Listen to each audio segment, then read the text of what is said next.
Bertemu kembali dalam Tuhan. Di pagi-pagi hari ini saya ingin membagikan cerita tentang orang kaya dan orang miskin. Ayat bacaan saya ambil dari kitab Lukas pasal 16 ayat 19 dan selanjutnya. Saya akan bacakan buat saudara, orang kaya dan Lazarus yang miskin. Ada seorang kaya yang selalu berpakaian jubah ungu dan kain halus, dan setiap hari ia bersukaria dalam kemewahan. Dan ada seorang pengemis bernama Lazarus, badannya penuh dengan borok, berbaring dekat pintu rumah orang kaya itu, dan ingin menghilangkan laparnya dengan apa yang jatuh dari meja orang kaya itu. Malahan anjing datang dan menjilat boroknya. Kemudian matilah orang miskin itu, lalu dibawa oleh malaikat-malaikat ke pangkuan Abraham. Orang kaya itu juga mati lalu dikubur, dan sementara ia menderita sengsara di alam maut, ia memandang ke atas. Dan dari jauh dilihatnya Abraham dan Lazarus duduk di pangkuannya. Lalu ia berseru katanya, "Bapak Abraham, kasihanilah aku. Suruhlah Lazarus supaya mencelupkan ujung jarinya ke dalam air dan menyejukkan lidahku. Sebab aku sangat kesakitan dalam nyala api ini." Tapi Abraham berkata, "Anak, ingatlah bahwa engkau telah menerima segala yang baik sewaktu hidupmu, sedangkan Lazarus segala yang buruk. Sekarang ia mendapat hiburan dan engkau sangat menderita. Selain daripada itu, di antara kami dan engkau terbentang jurang yang tak terseberangi, supaya mereka yang mau pergi dari sini kepadamu ataupun mereka yang mau datang dari situ kepada kami tidak dapat menyeberang." Kata orang itu, "Kalau demikian aku minta kepadamu Bapa, supaya engkau menyuruh dia ke rumah ayahku. Sebab masih ada 5 orang saudaraku, supaya memperingati mereka dengan sungguh-sungguh, agar mereka jangan masuk kelak ke dalam tempat penderitaan ini." Tetapi kata Abraham, "Ada pada mereka kesaksian Musa dan pada para nabi, baiklah mereka mendengarkan kesaksian itu." Jawab orang itu, "Tidak Bapa Abraham, tetapi jika ada seorang yang datang dari antara orang mati kepada mereka, mereka akan bertobat." Kata Abraham kepadanya, "Jika mereka tidak mendengarkan kesaksian Musa dan para nabi, mereka juga tidak akan diyakinkan sekalipun oleh seorang yang bangkit dari antara orang mati." Haleluya. Nah, saudara yang kasih Tuhan, pelajaran kita hari ini ada kehidupan orang kaya dan orang miskin. Sebenarnya tidak ada hal di dalam persoalan kaya dan miskin, saudara ya. Tetapi di sini ada 3 tokoh di dalamnya, yaitu Abraham, orang kaya, dan Lazarus. Nah, saudara ya, Abraham ada namanya disebutkan, Lazarus juga ada namanya disebutkan, tapi orang kaya ini tidak tahu siapa. Bisa jadi saudara, saya, atau orang yang akan datang lebih daripada kita, orang kemudian, atau orang di masa lalu daripada kita. Nah, kita mengisahkan bahwa seseorang yang tidak disebutkan namanya, itu tidak tahu nanti siapa. Nah, saudara ya. Nah, saudara, kaya sebenarnya tidak ada masalah. Karena Abraham juga orang yang kaya. Ya. Lalu, kehidupan Lazarus. Lazarus mengalami sebuah kehidupan yang baik di saat dia setelah meninggal, setelah kematian. Dia berada di pangkuan Abraham. Tentu saja orang kaya ini cemburu. Kok bisa seorang yang miskin, yang penuh borok, bisa duduk di pangkuan Abraham dan mengalami sebuah kehidupan yang baik, sementara aku menderita? Nah, saudara kasih Tuhan, saudara harus mengerti bahwa Lazarus ini adalah pribadi yang menerima Tuhan, pribadi yang mengasihi Tuhan meskipun miskin, tapi dia menerima Tuhan. Memang bagi orang miskin, mungkin lebih mudah untuk menerima Tuhan. Tuhan Yesus juga mengatakan, "Aku membawa kabar baik untuk orang-orang miskin." Jadi orang miskin gampang, mungkin lebih gampang. Tapi banyak juga orang miskin yang berkata miskin tapi juga sombong. Diajari untuk berdoa, nggak mau. Diajari untuk berpuasa juga nggak mau. Diajari untuk berusaha lebih keras, berusaha lebih berhikmat juga nggak mau. Mereka berkata, "Aku sudah seperti ini, ya sudahlah, jangan dirubah." Ya, orang miskin yang sombong juga ada, saudara. Tapi orang miskin yang memang memerlukan Tuhan lebih banyak, sehingga mereka ketika berita disampaikan, orang miskin lebih gampang datang kepada Tuhan. Masuk saya. Saya kan miskin dulu, saudara. Saya miskin, saya merasa miskin, saya perlu Tuhan. Jadi karena keadaannya miskin itu, akhirnya kita berseru kepada Tuhan dan datang kepada Tuhan. Mau mencari Tuhan, mau berpuasa, mau baca firman, mau pergi beribadah. Saya mengucap syukur. Karena kemiskinan itu justru membawa kita mengenal Tuhan. Dan saat ini pun masih mengenal Tuhan dan mempertahankan iman itu berusaha sampai titik akhir dalam kehidupan kita. Nah, Lazarus menghadapi kehidupan yang baik. Nah, bagaimana dengan si orang kaya ini, saudaraku ya? Si orang kaya ini kenapa dia mempunyai problem? Saudaraku ya, sehingga dia tidak bisa menikmati kehidupan yang baik setelah dia kematiannya, saudaraku ya.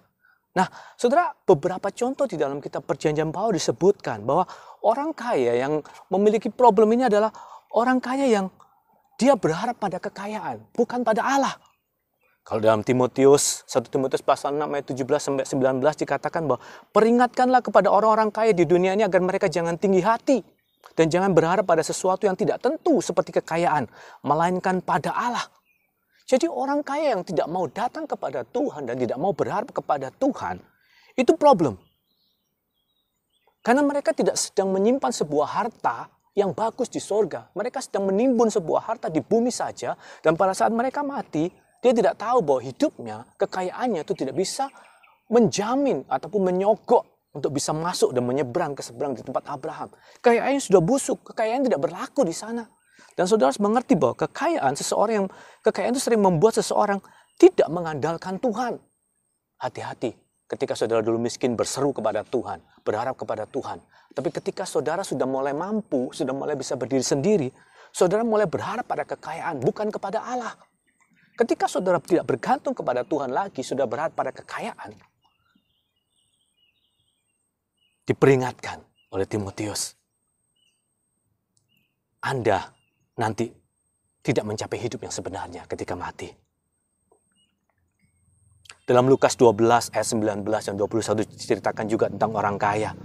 Yang setelah dia kaya dia berkata, sesudah itu aku akan berkata kepada jiwaku, jiwaku, ada padamu banyak barang tertimbun untuk bertahun-tahun lamanya. Beristirahatlah, makanlah, minumlah, dan bersenang-senanglah. Demikianlah jadinya dengan orang yang mengumpulkan harta bagi dirinya sendiri. Jikalau ia tidak kaya di hadapan Tuhan. Pada saat itu Tuhan mengambil jiwanya, Tuhan mengambil nyawanya. Tidak ada gunanya. Orang kaya seperti apa yang tidak disukai oleh Tuhan? Orang kaya yang suka foya-foya, bersukaria dalam kemewahan. Kita menikmati dunia. Oke lah, kita bersuka cita dengan apa yang Tuhan berikan. Kita berbahagia dengan segala pemberian Tuhan. Tapi foya-foya, bersukaria dalam kemewahan, menikmati dunia, menikmati kekayaan. Sehingga ketika kekayaan itu muncul, itu menghimpit firman Tuhan. Firman Tuhan yang menegur kita, firman Tuhan yang mengajar kita untuk takut Tuhan, untuk hormat kepada Dia. Firman Tuhan sudah tidak ditakuti lagi. Karena saudara sudah kaya. Lalu kemudian ketika Tuhan mengajak saudara mungkin, saudara agak malas. Karena sudah berpikir yang negatif. Saya pernah pelayanan, saudaraku ya, di daerah, saya mengucap syukur ya, pengalaman berbeda-beda, saudaraku ya. Ketika saya melayani sebuah daerah, orang yang baik kepada kami itu adalah orang yang miskin. Dia seringkali kasih kita ya keripik sukun, keripik singkong, kadang-kadang kasih gula, ya, kasih minyak dan sebagainya. Itu yang pertama, ya. Yang kedua. Yang pertama juga ada orang kaya juga.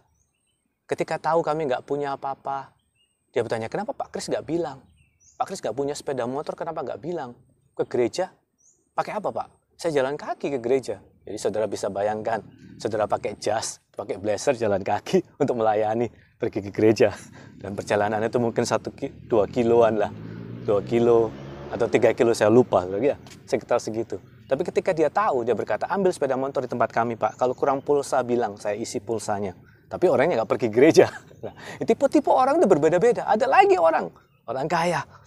Saya datangi, saya ingin perhatian, kan orang ini kasihan, Rek. Ketika kami sampai di rumahnya, dia bilang, sibuk, nggak bisa dikunjungi. Tapi dia membantu gereja. Support secara dalam, tapi dia nggak muncul di gereja. Lah ini kan susah, saudara ya.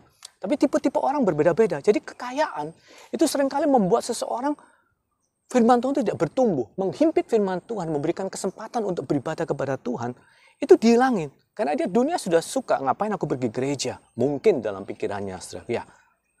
Lukas pasal 8, yang jatuh dalam semak duri adalah orang yang telah mendengar firman itu. Dan dalam pertumbuhan selanjutnya mereka terhimpit oleh kekhawatiran dan kekayaan. Dan kenikmatan hidup. Firman Tuhan dihimpit oleh kekayaan dan kenikmatan hidup. Orang kaya yang bagaimana? Yang dikatakan memiliki problem, saudara ya. Orang kaya yang mencintai harta dunia daripada berjalan bersama Yesus dan mengiring Yesus. Ada seorang pemuda yang sangat kaya. Dia datang kepada Tuhan. Lakukanlah semua hukum, Yesus berkata daripada aku sudah melakukannya. Tapi ketika Yesus menantang, coba kamu jual hartamu, berikan kepada orang miskin, lalu datang ikutlah aku. Orang kaya ini dengan berat hati berkata, enggak jadilah. Dia sedih karena hartanya banyak. Sudah melihat ketika saudara menjadi kaya, seringkali ada tantangan untuk mengikut Tuhan, ataupun melayani Tuhan, atau memberikan diri kepada Tuhan. itu menjadi sebuah halangan. Sehingga saudara takut. Saudara malas memberikannya dan saudara ragu. Nah, ketika saudara ragu memberikannya, itu menghimpit firman Tuhan ataupun rema yang biasa saudara dengar. Dulu saudara taat, sekarang saudara ragu-ragu. Nah, saudara, yang selanjutnya dikatakan orang kaya seperti apa? Yang takut memberikan dirinya, yang mengalami problem di masa depan adalah orang kaya yang tamak. Orang kaya yang tamak yang berkata, bagikanlah warisan kepada aku. Bilang Tuhan kepada anak adikku supaya dia membagi warisan. Orang kaya yang tamak, seringkali orang itu sudah memiliki harta, tapi dia masih ingin menguasai hartanya orang lain. Dia masih ingin merebut hartanya orang lain. Kadang-kadang saya juga seringkali menemui orang seperti itu. Dia sudah kaya, tapi dia masih mau paksa orang yang tidak punya itu memberikan dirinya. Bahkan menuntut orang itu memberikan bagiannya kepada dirinya. Memaksa. Beda dengan Abraham. Abraham dengan Lot ketika dia dalam sebuah pilihan, dia kasih pilihan. Lot, kamu pilih dulu. Lot pilih. Beda dengan Ishak ketika dia berselisih dengan Abimelek di Filistin. Ketika dia menggali sumur. Ishak berkata, sudah kita minggirlah. Kita mengalah. Beda. Saudara melihat. Tokoh-tokoh orang yang disebut bapak orang percaya itu beda sekali dengan orang-orang yang tamak ini, saudaraku ya. Dalam Lukas pasal 12 ayat 13 dikatakan, seorang dari orang banyak itu berkata kepada Yesus, Guru, katakanlah kepada saudaraku supaya berbagi warisan dengan aku. Katanya lagi kepada mereka, berjaga-jagalah dan waspadalah terhadap segala ketamakan. Sebab walaupun seorang berlimpah-limpah hartanya, hidupnya tidaklah tergantung daripada kekayaannya itu. Saudara perhatikan, orang kaya tidak tergantung daripada kekayaannya. Kok saudara tamak? Bahkan saudara menindas orang lain. Dikatakan di dalam kitab Yakobus pasal 2 ayat 6-7. Tetapi kamu telah menghinakan orang-orang miskin. Bukankah justru orang-orang kaya yang menindas kamu dan yang menyeret kamu ke pengadilan? Bukankah mereka yang menghujat nama yang mulia, yang olehnya kamu menjadi milik Allah? Sudah perhatikan, orang-orang kaya yang tamak ini dia menekan pekerja. Dia menyimpan, tidak memberikan upah pada waktunya. Akhirnya mereka disebut sebagai tamak, saudara. Lalu orang kaya yang sebagaimana? Yang mengalami problem di masa dia setelah kematian. Dia menghina, dikatakan bukankah mereka yang menghujat nama yang mulia? Orang yang kaya punya masalah terkadang-kadang menghina. Ketika disampaikan berita kabar baik tentang Injil Yesus, mereka menolak. Ada banyak orang yang menerima, tetapi mereka menolak. Yang menerima seperti Sakeus, seperti Paulus juga menerimanya. Akhirnya, dan banyak rombongan-rombongan yang menyertai Yesus, orang-orang yang kaya, juga Paulus semuanya. Tapi ketika ada orang yang kaya yang punya masalah adalah mereka yang menghujat, yang tidak menerima Kristus, yang menghina nama pemerintahan Tuhan. Banyak orang kaya yang bersikap kasar, mungkin yang menindas dan mengolok-olok. Tapi saudara harus mengerti bahwa tidak semua orang kaya mengalami seperti itu. Tapi orang kaya yang saya maksud adalah orang-orang kaya yang seperti tadi itu, saudara. Ya. Dan kalau orang kaya itu menerima Kristus, orang kaya itu berkata, kalau ada orang yang bangkit dari orang mati, pasti dia mau menerima berita itu. Tapi Abraham berkata, tidak. Walaupun ada orang yang bangkit dari orang mati, mereka tetap tidak bisa menerimanya. Kalau mereka tidak menerima kesaksian para nabi ataupun Musa. Bahkan aku sekalipun istilahnya, Yesus yang bangkit dari kematian memberitakannya, orang itu tidak menerima. Tapi kalau orang itu menerima kesaksian Yesus, menerima kesaksian Musa, menerima kesaksian para nabi, orang itu aman. Siapakah saudara? Dan apakah posisi saudara saat ini? Baiklah kita tetap, dan penting adalah menjadi orang yang bertobat. Orang yang serius dengan Tuhan. Di dalam kitab Wahyu, saudara ya, pasal 3 ayat 15 dan 17 dikatakan, aku tahu segala pekerjaanmu, engkau tidak dingin dan tidak panas. Alangkah baiknya jika engkau dingin atau panas. Jadi karena engkau suam-suam kuku dan tidak dingin atau panas, aku akan memuntahkan engkau dari mulutku. Karena engkau berkata, aku kaya dan aku telah memperkayakan diriku dan aku tidak kekurangan apa-apa. Dan karena engkau tidak tahu bahwa engkau melarat dan malang, miskin, buta dan telanjang. Lihatlah, aku berdiri di muka pintu dan mengetok. Jika ada orang yang mendengarkan suaraku dan membukakan pintu, aku akan masuk mendapatkannya. Dan aku akan makan bersama-sama dengan dia. Dan ia bersama-sama dengan aku. Mari kita menjadi orang yang bertobat. Yang mengundang Yesus hadir dalam kehidupan kita. Karena itu membuat posisi kita aman. Setelah kematian pun. Setelah kita mengakhiri kehidupan kita pun. Kita mungkin memiliki segala sesuatu. Tapi kita masih merindukan Tuhan. Tidak menghina Tuhan. Tidak menyepelekan firman Tuhan. Tidak membatalkan firman Tuhan ataupun rema yang diberikan Tuhan kepada kita. Biarlah firman Tuhan menguatkan saudara.